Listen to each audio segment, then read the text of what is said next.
Hello everybody, my name is OnlyTF2 and welcome back to another TF2 video. This will be part 2 of my combining all the weapons series, so if you haven't seen part 1, go watch that now, please, because I will not be explaining this again. Anyways, leave a like, subscribe, and please enjoy the video. You've heard of the minigun, now get ready for the Megagun. Like the Natasha, when you hit an enemy player with your bullets, it slows them down. Like heavy weapons guy. You also get a 40% damage resistance when it's spun up and your health is below 50%. Then we have the Hulong here. While spun up, you get a nice little ring of fire. This does come up with a passive ammo consumption. As an upside, it does do 25% more damage to burning players. Our last two upsides, it's 20% more accurate, and it's silent when it's spun up. Now you have your downsides. They love to make them do less damage. Hulong here does 10% less. The Natasha does 25% less. That's 35% less, but you take a look at the Brass Beast and it does 20% more. 35, 20, 15. 15% less damage. Wow. Better than Natasha, but slightly worse than Hulong here. It has a 60% longer spin-up time, which is Brass Beast, 50%, Natasha, 30%, and then Tomislav, 20%. Instead of spinning up in 0.9 seconds, like stock does, it will take 1.4 seconds, which is really close to the Brass Beast, because 60% is really close to 50%, while the Brass Beast takes 1.3 seconds compared to 1.4. So it's slower than the Brass Beast, but by 1/10 of a second. So it's not going to be a very perceptible difference, but it's going to get some people killed in some situations, which I think is fair. Heavy should take a while to rev up. Also, inherited from the Brass Beast, you move really slowly, brings you down to 44 from your usual speed of 230. Also, you got your Tomislav firing 20% slower, so instead of doing 40 shots a second, it only does 33 a second. And the Hulong here's firing comes at a cost. It consumes an extra 4 ammo per second while spun up. Instead of consuming 10 ammo per second while you're firing, you will consume 12. Which is better than the Hulong here, which eats through 14 ammo per second. After I uploaded my last video, I got a bit of backlash from you guys. A couple of criticisms for some of my decisions. So let's go over Scout's primary, which I only received a couple corrections about. Most of these revolve around the shortstop's hidden stats, which I didn't properly look at. So the shortstop is actually 40% more accurate. The short baby's backup popper used to be 20% less accurate. Now it's 20% more accurate. Instead of just saying increased knockback taken while deployed, it's now specifically 20%. That's some of the more boring changes. This one I changed quite a bit just because I added in the Beggar's Bazooka. So all of this is the same. Let's start reading from here.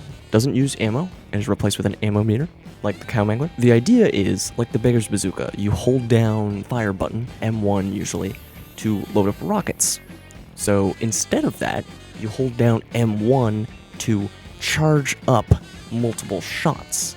Then you release fire to shoot out all your charged shots at triple the normal rate, almost simultaneously while rocket jumping, because remember, increased firing rate while blast jumping, and I calculated, and it's like 0.08 seconds of firing interval. Of course, your ammo meter is increased on a kill. It has a 90% smaller blast radius instead of just 70. You get up to 3 degrees of projectile deviation, and you cannot collect ammo from dispensers while it's active. So a problem I encountered was the Cow Mangler needs a fully charged meter to shoot its ult fire, and you will never have a fully charged meter unless you load up all your shots and then ult fire. But also, the Beggar's Bazooka explodes if you fill up its clip. So I thought, why don't we combine the two? So if you fully charge your ammo meter, it will shoot out the Cow Mangler's ult fire, and it will do 25% more damage for each extra ammo meter size you've gotten with the airstrikes mechanic. This is the new and improved version. So I've revised it, added the Beggar's Bazooka, and I think I did a pretty good job. You guys let me know if you like these changes or not, and we'll get right back into the video. Moving on to the Medic's primary, we got our mandatory special weapon, the Crusader's Crossbow, which is going to be the base weapon, because it just had to go and be all special. So it fires the bolts that do more damage and heal your teammates more based off of how far it's gone, so it's reverse damage fall off. So it heals your allies for 75 at point blank and 150 at long range. Because it's also the Blutsauga, when you hit an enemy, you get 3 health. You regenerate faster than that. So this isn't really good, because the Blutsauga, you're supposed to be firing really quickly, but because it's the Crusader's Crossbow, you're firing slowly. so you get 3 for every shot. You're not gonna be like, oh, thank God for this 3 extra health I got for hitting an enemy. And it's also the overdose, so the higher your uber charge, the faster you're gonna go.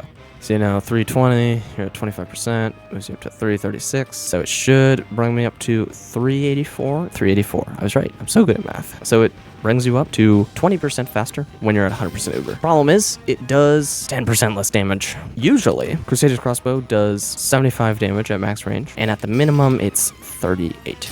10% less than that is 32 damage at point blank, and 64 damage at long range. This isn't really supposed to be a damage dealing weapon, so 10% less isn't too bad. If it was 10% less healing as well, maybe that would be worse, but it wouldn't be too detrimental. Also, Blutsauge sucks that it's applied to the Crusader's crossbow because you're forced to have your health regen lowered for the huge upside of getting 3 health back every time you hit an enemy. Instead of getting 3 to 6 health regen per second, you only get 1 to 4. Also, oh wow, compared to stock, can't land headshots.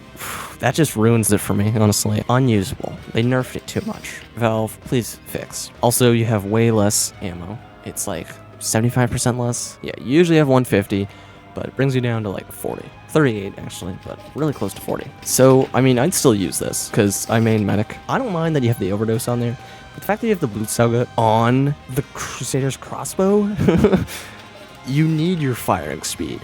And it fires so slowly, it's just not worth it. This is me in the middle of editing. I had an idea. Healing 3 points per hit didn't sound like too much of a good idea for a weapon like the Crusader's crossbow, which apparently fires once every 1.75 seconds, whilst the syringe gun fires every 0.105 seconds. So pull up my handy dandy calculator, 1.75 divided by 0.105.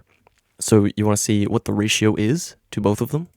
16.6 repeating. So this is the ratio of the Crusader's crossbow firing speed to the Blutsauge's. It says it's 3 health, you multiply it by 3, and it's a nice round number, 50. So I was thinking, instead of just giving you 3 health per hit, it could instead give you 50 health per hit, and that seemed a lot more fair. Moving on to the Australian Eagle Eye himself, Mr. Sniper, the name's Gaming. Sniper Gaming. 360. Oh, let's get through all of the weirdness first.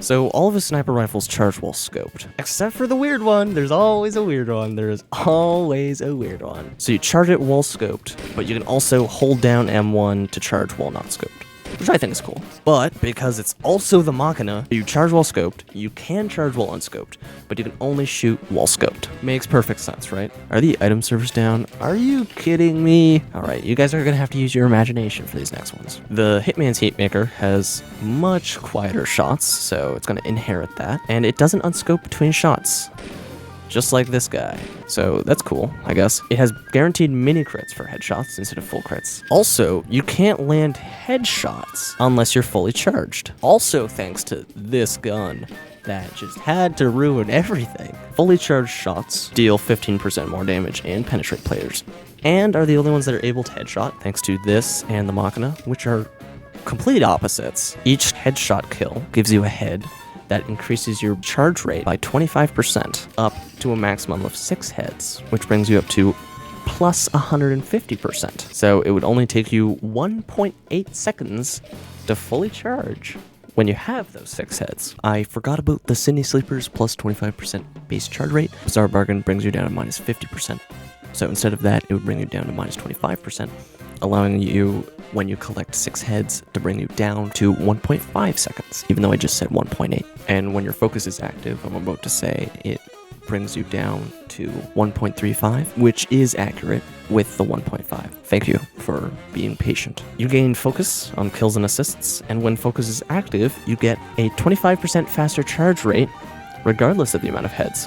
So if you do have 6 heads, that gets reduced down to 1.35, which is 1 fully charged shot every single second, which kind of balances out all the can't do this unless you're fully charged, because it only takes like 2 to 1 seconds once you get all your headshot kills, which is going to be harder because it only mini crits, but still, sniper good, sniper need nerf. I don't know. You guys can still be rating all these weapons in the comments. Would you use this? This should be stock. This should be the only weapon in the game.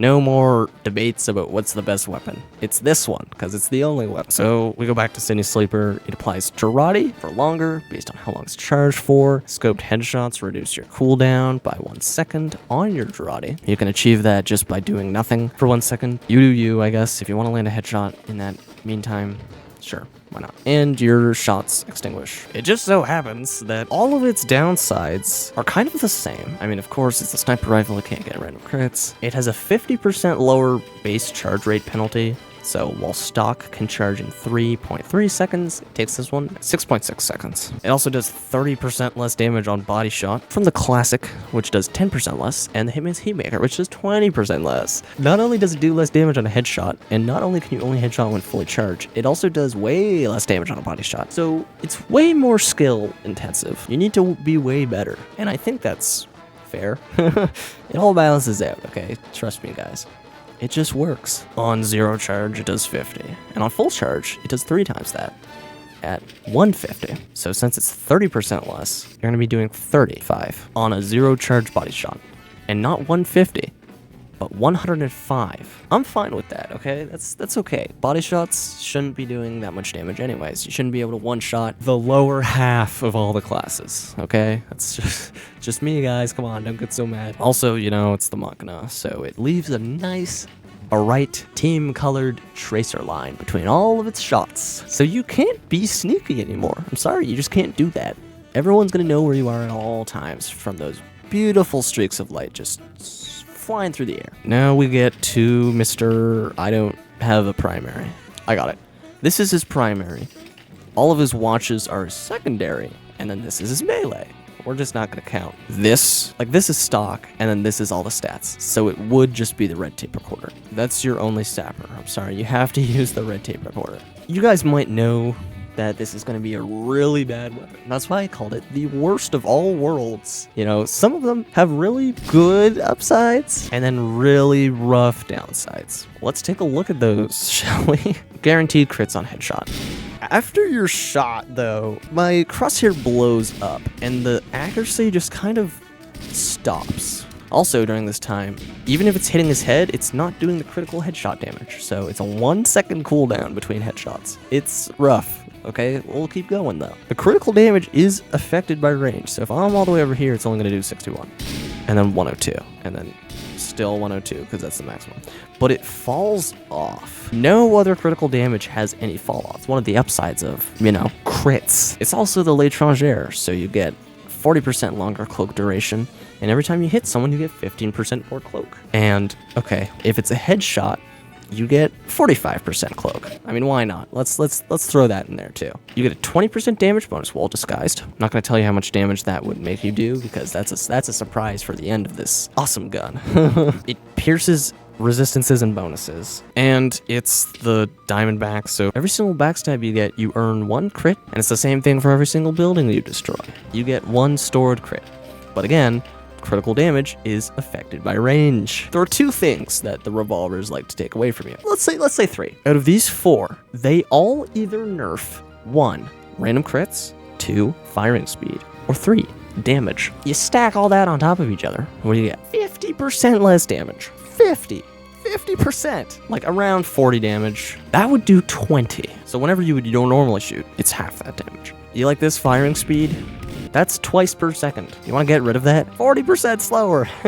Instead of 0.5 seconds, brings you way up to 0.7 seconds. A lot more of a delay, and there's no random crits. I would never use this. You're forced to, and it sucks. I just wouldn't play Spy anymore. Leave a like, subscribe, become a channel member, or Heavy will be very angry. Let me know what your favorite weapon was. Anything you'd like me to do for the next video? Give these weapons a letter grade. Let me know what your main is and what your main would be if these weapons existed. Anyways, thank you guys so much for watching, and I will see you all in the next video. Bye-bye.